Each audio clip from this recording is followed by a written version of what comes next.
मध्य प्रदेश में बदहाल और कंगाल टूटती सांसें शिक्षा व्यवस्था को लेकर मध्य प्रदेश हाईकोर्ट ने मध्य प्रदेश सरकार और केंद्र सरकार को नोटिस जवाब तलब किया है। आप लोग कैसे शिक्षा व्यवस्था की दावे कर रहे हैं जहां ना तो स्कूलें हैं, ना शिक्षक है, ना पढ़ाने वाला कोई वहां टीचर्स है, ना तो स्कूलों में पानी पीने की व्यवस्था है, ना बच्चों के लिए दैनिक उपयोगी सामग्रियां हैं। फिर कैसे मध्य प्रदेश में शिक्षा व्यवस्था दुरुस्त है? कैसे बच्चों को कौन पढ़ा रहा है? कहां बच्चे बैठकर पढ़ रहे हैं? बड़ा सवाल खड़ा कर दिया है मध्य प्रदेश की हाई कोर्ट ने, क्योंकि अभी हाल ही में मध्य प्रदेश में जिस तरह से शिक्षा व्यवस्था को लेकर वर्ग 2 और वर्ग 1, वर्ग 3 के उन शिक्षकों की भी नियुक्ति अब तक नहीं की गई है, जिन शिक्षकों ने महज 3 वर्ष पहले अपने एग्जाम्स क्वालिफाई किए, 3 वर्ष से नियुक्ति का इंतजार कर रहे हैं। नया सीजन सत्र शुरू हो गया है, लेकिन शिक्षा व्यवस्था के दावों की धज्जियां उड़ती नजर आ रही हैं। इस बीच एक हाईकोर्ट में जनहित याचिका लगाई गई थी और जिस जनहित याचिका में मध्य प्रदेश की हाई कोर्ट की बेंच ने मध्य प्रदेश सरकार और सुप्रीम कोर्ट को जवाब तलब किया है। 17 अगस्त के अंदर अपना जवाब सरकारों को प्रस्तुत करना है और कैसे मध्य प्रदेश की शिक्षा व्यवस्था के बदहाल व्यवस्था की धज्जियां हाई कोर्ट ने उड़ाने के खिलाफ बड़ा एक एक्शन लिया है। इस एक्शन में क्या होता है? एमपी की बदहाल शिक्षा व्यवस्था पर हाई कोर्ट सख्त, 40% शिक्षक पद खाली, हजारों स्कूलों में न टॉयलेट न बिजली, केंद्र राज्य सरकार से जवाब मांगा है हाई कोर्ट ने।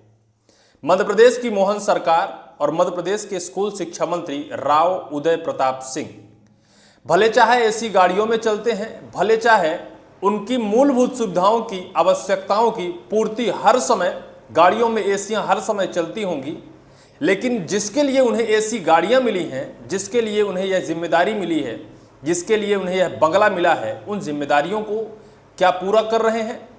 क्या निश्चित तौर पर मध्य प्रदेश में स्कूल शिक्षा विभाग के अंदर जो कमियां जिसके लिए याचिका लगाई गई है और जिसके लिए हाईकोर्ट ने मध्य प्रदेश सरकार से जवाब मांगा है, क्या इसकी जिम्मेदार मध्य प्रदेश के स्कूल शिक्षा मंत्री और मध्य प्रदेश की मोहन सरकार है या फिर बीजेपी की सरकार है? थोड़ा सा खबर बताते हैं। मध्य प्रदेश में नए शैक्षणिक सत्र की शुरुआत हो चुकी है, लेकिन सरकारी स्कूलों में बुनियादी सुविधाओं और शिक्षकों की भारी कमी को लेकर दायर जनहित याचिका पर मध्य प्रदेश हाईकोर्ट की इंदौर बेंच ने केंद्र और राज्य सरकार को नोटिस जारी कर जवाब मांगा है। बुधवार को जस्टिस सुबोध अभ्यंकर और जस्टिस आलोक अवस्थी की बेंच ने मामले की सुनवाई करते हुए दोनों सरकार को 17 अगस्त तक अपना पक्ष प्रस्तुत करने के निर्देश दिए हैं। क्या पक्ष प्रस्तुत करेंगे? सीजन सत्र शुरू हो चुका है। आज महज 2 जुलाई है। 1 जुलाई से पहले ही सारी व्यवस्थाएं दुरुस्त की जानी चाहिए। मध्य प्रदेश में स्कूल शिक्षा व्यवस्था को लेकर लगातार सवाल खड़े किए जाते हैं और स्कूल शिक्षा व्यवस्था इस कदर बदहाल है कि जब ऐसे स्कूल जहां 1800 से ज्यादा मध्य प्रदेश में स्कूल ऐसे हैं जहां एक भी शिक्षक पदस्थ नहीं है, ये सरकारी रिपोर्ट कहती है, तो कैसे बच्चों का उद्धार होगा या फिर कैसे मध्य प्रदेश का उद्धार होगा? यह जनहित याचिका सेंधवा के सामाजिक कार्यकर्ता एवं अधिवक्ता बीएल जैन द्वारा दायर की गई। याचिकाकर्ता की ओर से एडवोकेट अभिषेक तुगनवात ने कोर्ट को बताया कि प्रदेश की शिक्षा व्यवस्था गंभीर संकट से गुजर रही है और लाखों विद्यार्थियों को संविधान और शिक्षा का अधिकार अधिनियम के तहत मिलने वाली मूलभूत सुविधा भी उपलब्ध नहीं हो पा रही है। सुनवाई के दौरान कोर्ट को बताया गया कि प्रदेश में मंजूर 2,89,000 शिक्षकों के पद में से 1,15,000 पद रिक्त हैं, यानी लगभग 40% पद खाली पड़े हैं। स्थिति यह है कि 1895 स्कूल ऐसे हैं जहां एक भी शिक्षक पदस्थ नहीं है। याचिका में भारत के नियंत्रण और महालेखा परीक्षण कैग की 2025 की रिपोर्ट का हवाला देते हुए कहा गया कि प्रदेश के 83,514 स्कूलों में से लगभग 5,000 स्कूलों के भवन जर्जर और बच्चों के लिए असुरक्षित है। 3400 स्कूलों में शौचालय नहीं है, जबकि करीब 10,000 स्कूल बिजली जैसी मूलभूत सुविधा से वंचित है। 40,000 स्कूलों में बाउंड्री वाल नहीं है और हजारों विद्यालयों में शुद्ध पेयजल व्यवस्था उपलब्ध तक नहीं हुई है। कई स्कूल आज भी झोपड़ियों में संचालित हो रहे हैं। ये हालात है मध्य प्रदेश स्कूल शिक्षा विभाग की, जिसके मंत्री राव उदय प्रताप जी हैं, जहां की सरकार मुख्यमंत्री मोहन जी चला रहे हैं।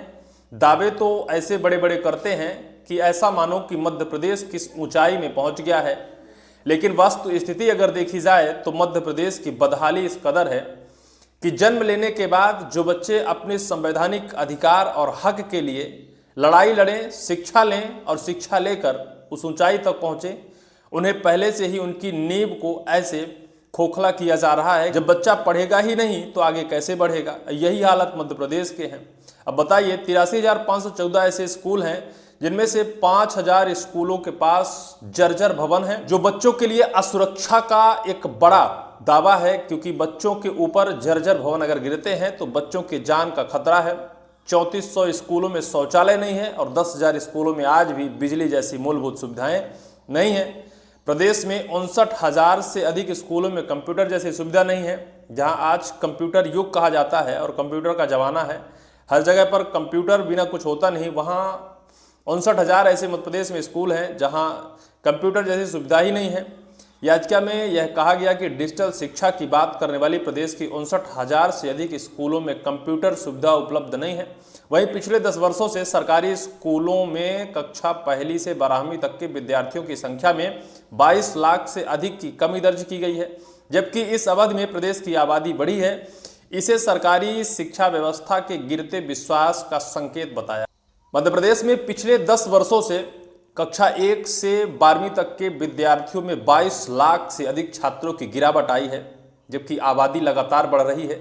बच्चे कहाँ जा रहे हैं, स्कूलों से क्यों उनका विश्वास उठ रहा है, स्कूलों से क्यों वो अपना नाम कटा रहे हैं, ये बड़ा मध्य प्रदेश शिक्षा व्यवस्था के लिए एक बड़ा संकट है और सवाल है। याचिकाकर्ता ने कोर्ट को यह भी अवगत कराया कि सुप्रीम कोर्ट जनवरी 2026 में सभी सरकारी निजी स्कूलों में छात्र छात्राओं के लिए पृथक शौचालय तथा छात्राओं के लिए निःशुल्क सैनिटरी पैड की व्यवस्था सुनिश्चित करने के निर्देश दिए थे। इसके बावजूद अनेक स्कूल इन निर्देशों का पालन नहीं कर रहे हैं। अगर सुप्रीम कोर्ट के इन आदेशों निर्देशों का पालन नहीं हो रहा है तो फिर सोचिए कुछ नहीं हो रहा है। शिक्षा व्यवस्था अब भी जमीन पर धूल चाट रही है। व्यवस्थाएं इस कदर बदहाल है कि मध्य प्रदेश सुधरने वाला नहीं है। जब तक यहाँ की सरकारें नहीं सुधरेंगी, जब तक यहाँ के शिक्षा मंत्री नहीं सुधरेंगे या फिर जब तक यहाँ के मुख्यमंत्री नहीं सुधरेंगे। सरकारी धन के दुरुपयोग का भी मुद्दा उठाया गया था। बताया गया था कि जो व्यवस्थाएं शिक्षा व्यवस्था में जो खर्च किए जाने चाहिए वो महज कुछ प्रतिशत ही होते हैं। बाकी का कौन डकारता है, दलाल खाते हैं, ठेकेदार खाते हैं, शिक्षा व्यवस्था के अंदर बैठे बड़े जिम्मेदार खाते हैं, कौन खाता है, इस पर भी बड़ा सवाल खड़ा किया था। लेकिन ये सारी चीज़ें बाद की बातें हैं। सबसे पहले उन बच्चों के करियर पर संकट है जो बच्चे आज महज कक्षा 1 से और 12वीं तक स्कूल जो सरकारी स्कूल है वहाँ आश्रित हैं, और जिन गरीबों का दावा सरकार करती है वो गरीब बच्चे जो प्राइवेट स्कूलों में नहीं पढ़ पाएंगे, एडमिशन नहीं करा पाएंगे, उनके शिक्षा व्यवस्था का क्या होगा, उनके अंदर के स्किल का क्या होगा। क्या सरकार इसको लेकर कोई बड़ा निर्णय, कोई बड़ा कदम या फिर आने वाले वक्त पर कुछ करने वाली है? समय बीत रहा है और सरकार अपने नियम को उसी तरीके से घसीट रही है। सीजन सत्र शुरू हो चुका है लेकिन कोई बड़ा बदलाव नहीं किया गया है। यहाँ तक कि वो शिक्षक जो अब तक पात्रता परीक्षा, अपनी क्वालिफिकेशन सब कुछ दे चुके हैं, उनकी अब तक नियुक्ति सरकार नहीं कर पाई है। क्या सरकार के पास सैलरी देने के लिए पैसा नहीं है, या फिर उनकी नियुक्ति देने के लिए सरकार के पास समय नहीं है, या फिर क्या है? जबकि 1,15,000 आज भी मध्य प्रदेश में सरकारी शिक्षकों के पद खाली हैं। और अगर यही चलता रहा तो मध्य प्रदेश की शिक्षा व्यवस्था गर्त में डूब जाएगी। निश्चित तौर पर इस पूरी वीडियो को लेकर आपकी क्या राय होगी, कमेंट सेक्शन पर कमेंट आप जरूर करेंगे और वीडियो को शेयर भी करेंगे।